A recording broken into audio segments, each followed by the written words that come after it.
Hi there, my name is Sarah Bernier and I'm here with job search consultant Kimberly Schneiderman, who's here to talk to us today about big companies versus small companies. What would you rather do?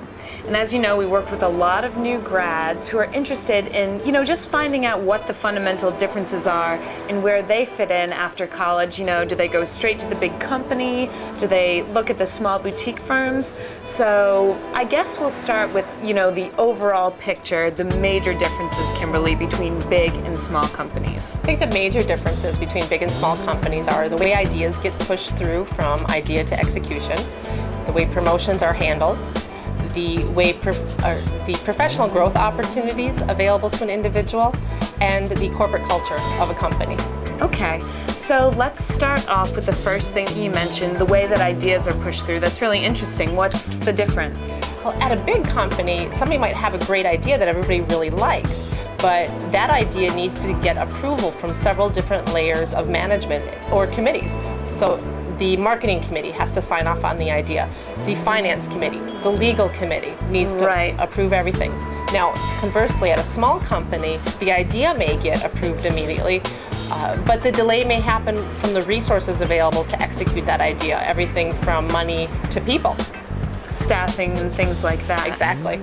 So another thing that you mentioned was promotions, and how does that differ?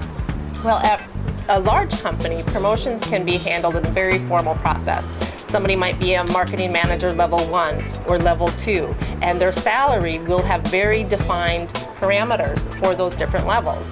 Now, while there's several different layers of staff and promotions available, the progression could be kind of slow. At a small company, somebody might get a promotion just to help keep them on board as a way to retain loyalty from staff. And then the salary doesn't really match. Exactly. I see. That's interesting. Now, do you also see this with getting new ideas pushed through? I mean, skills and things like that? Professional development opportunities. Right. Absolutely, there are those same kind of differences. Now, at a small company, people have to wear many hats at a small company. There's not as many people available to do certain tasks, so they have to learn things on the fly or really research on their own. Now, at a big company, there is support for all the different positions. You have a marketing department, you have an advertising department, and the marketing department may not learn very much about advertising because they just really don't need to, unless they take a course or something that's offered by the company. Right, everything is really specialized. There's people to do everything, Exactly. So they're not really crossing over that much. Exactly. Now, in terms of the corporate environment, the corporate culture, what are some big differences? Well, some of the big differences can be everything the way a vacation day is handled. At a big company, you might have to put in a formal request. Where at a small company, you just pop your head into your boss's office and say, hey, can I have next Friday off? The way the dress code can be different, and the way things are handled with clients are often much more formal at a large company. As opposed to a small. So really, it can be more laid back at a small company and a little more regimented at a big company. Absolutely. Because there's so many people. There's so many people, and more people you have, the more processes you need to have to keep things in order. Right.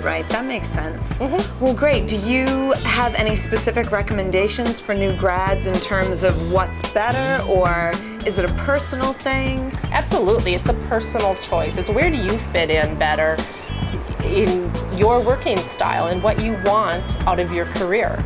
If you want to be a big fish in a small pond, then obviously you want to work for a smaller company.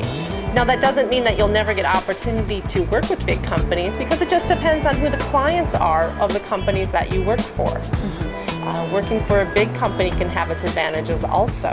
There's sometimes more opportunity to see what's really going on in the corporate world. Yeah, it's amazing, So for new grads, really, they should consider what values are important to them and move on from there. Exactly. Well, Kimberly, thank you so much. It's been really, really enlightening and interesting to talk to you about this, and we hope you got something out of it too. So check us out next time with Kimberly Schneiderman. Thank you.